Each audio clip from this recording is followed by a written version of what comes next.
said in the beginning, even if you don't learn a lot, you always learn a little bit.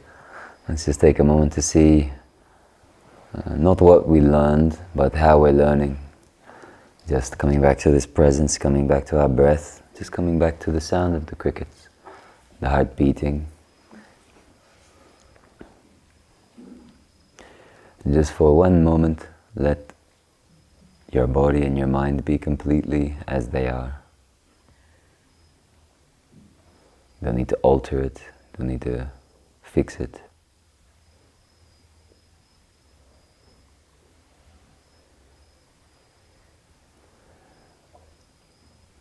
And with the same attitude, let the whole world be as it is.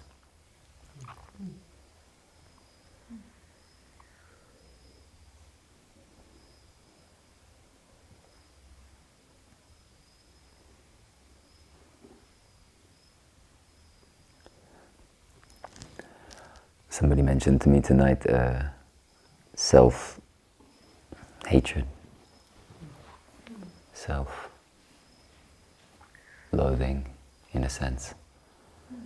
And it reminded me, there's a famous story of the Dalai Lama who was asked by a North American meditation teacher back in like the late 1980s, I think it was.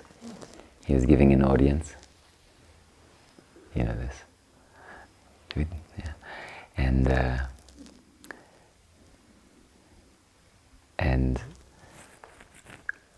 there's a group of North American Jewish Buddhist teachers, and they asked him in that audience, they said, I can't remember the exact question, but they asked him what to do about self-hatred and self-loathing.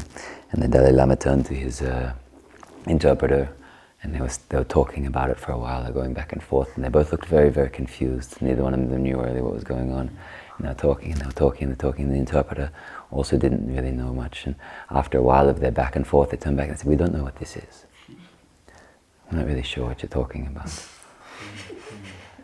And then he looked very, very concerned, and at the end he said, the Dalai Lama trained his whole life to look at the mind and to be a leader of a school of looking at the mind. And he said, I thought I knew the mind very well, but I guess there's some things that I didn't know. And he was very concerned. And what they there's a lot of conversations around this moment, but what they started to think about was that perhaps some of the giant things that we carry around inside of us are cultural and geographically dependent and family dependent, and some of the things that we think are given in our mind, the state of the affairs and the relationship we have with ourselves, and how we grow up relating to the world, and how we grow up feeling about ourselves and others. Maybe it's not the way that it needs to be. Maybe some of it is learned behavior. Maybe some of it is the result of horrible systems in place, systematic pressure and systematic isolation and alienation and abuse and misfortune and suffering and trauma, and all of these things passed on and on and on and on and on and on and on and on and on and on and on and on. And it's a lot to hold, it's a lot to manage, and it's a lot to be born into. We often use the West as a pinpointing word for the epitome of privilege, and some of the problems that we get to complain about are problems that others don't have the fortune to even have the time to spend worrying about. But it doesn't mean that they're easy problems. They're complex problems. And they become all the more complex the more time and money we have to sit around and wallow in them. It's very fascinating.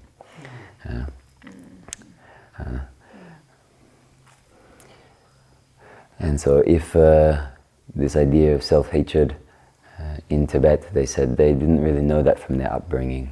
They didn't really have that in their families the way that the Westerners were presenting to them.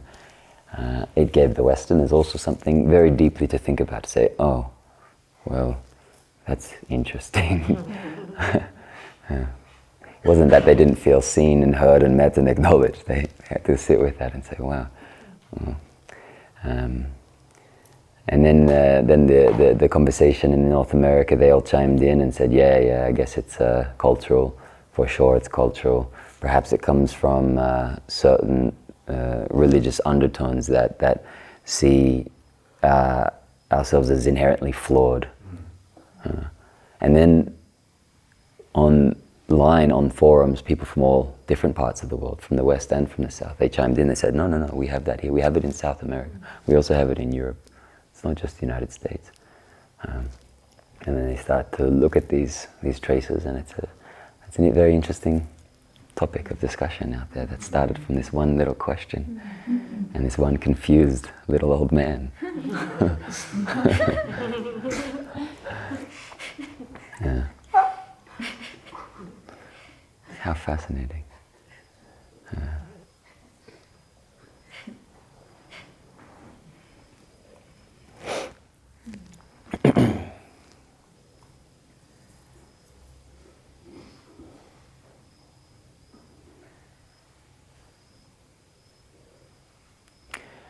So there's no answers given there, but maybe there's something fascinating there to think about. No.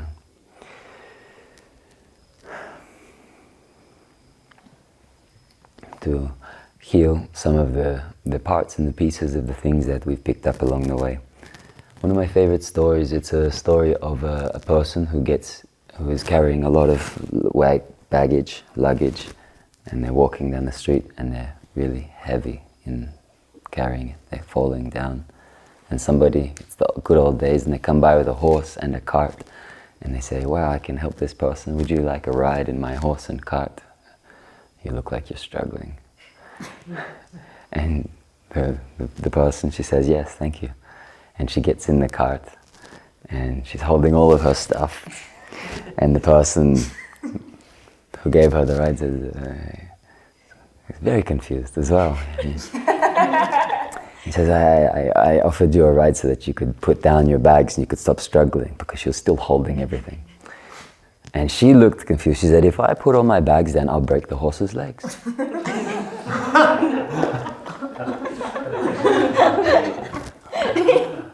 You get it, yeah? The horse is already carrying the load, yeah? And it's one of my favorite stories because there's such a subtle thing there, that all the things that we carry, the weight of the world on the shoulders.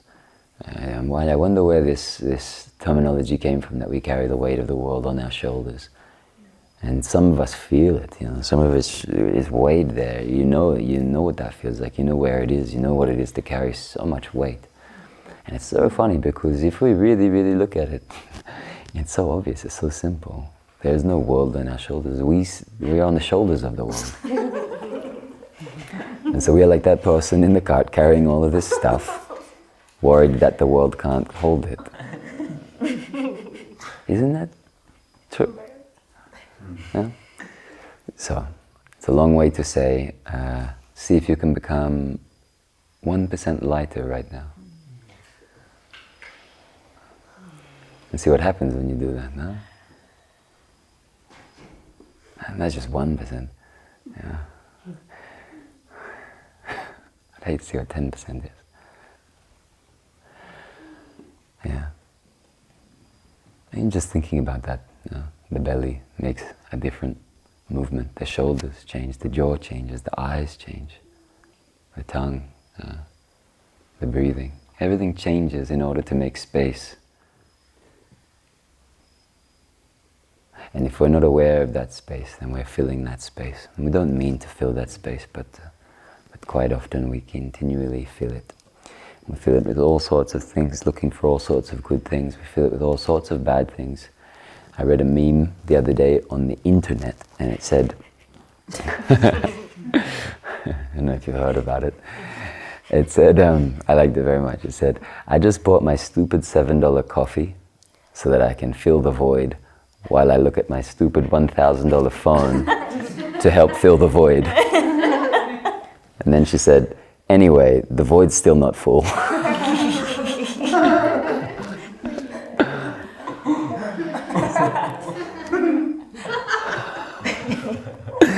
Yeah. And yeah, we know what that's like. And the problem is that we're trying to fill an unfillable void. And the problem is that we're afraid of what it feels like. We're afraid of its edgelessness, its centerlessness, and we're afraid of losing ourselves in it. And so we spend a lot of our lives running away from it. It is the fear of death. It's the core of our life. It's the unknown that surrounds us. It's the great mystery. It's all these things that we can't reckon with. And so we seek safety, we seek comfort in all these sorts of things in order to avoid that void. But everything that we use to avoid that void does not bring us peace. And the closer we get to it is what all of the teachings talk about. Surrender is to come close to the unknown. And it's actually to come close to that sense of emptiness inside of us. And sometimes it feels like pain and anguish and fear and remorse and bottomlessness. But if you go closer to it, closer to it, closer to it, you find that it gives you a little bit of wings. It gives you a little bit of freedom, a little bit of liberation. And you find that if we can make friends with that void, if we can make peace with that void, it is the source of peace. And everywhere we've been looking for peace has only been taking us further away from peace. And all the things that we do to try to fill the void, they distract us from the heart and soul and core essence of where our presence is. So this is why I say, get present and see all the things that take you away from presence. Because isn't presence that void? So why do we distract ourselves? Because we think it would be easier. And we think it would be easier, and we're right. In the short term, it is easier to avoid the void and distract ourselves. But in the long term, it's much harder. Yeah, I said this to you. In the short term, it's easier to do all the silly little things. But in the long term, you pay the price. Yeah.